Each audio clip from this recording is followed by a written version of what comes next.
It's big. It has more than a dozen arms. It's covered in hundreds of toxic spines. It leaves a trail of destruction in its wake. Sound like the monster from your childhood nightmares? What if I told you that I am describing the Crown-of-thorns starfish? Yes, a starfish. Outbreaks of hundreds and thousands of this starfish are common on the Great Barrier Reef, and, as their favourite food is coral, they're one of its biggest threats.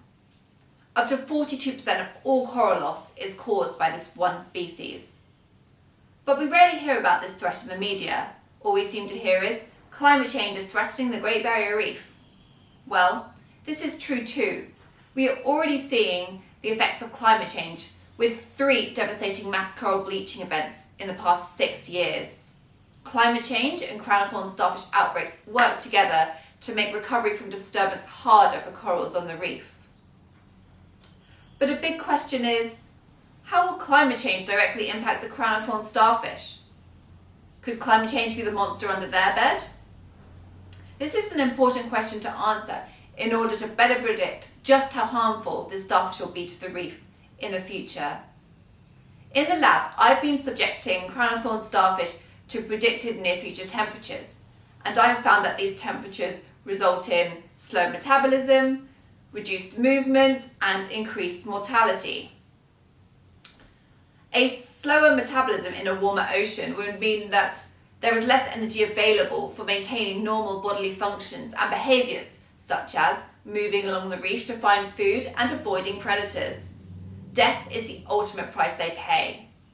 I found that at temperatures just 2 degrees above those currently experienced on the reef, mortality is increased by a whopping 75% compared to at ambient temperature. So what does this all mean? Well, it could mean that the corals will be saved from the deadly threat of the starfish in the future. Hooray! But not so fast. This crafty starfish may be able to adapt in a warmer ocean. They may compensate by increasing the amount they eat.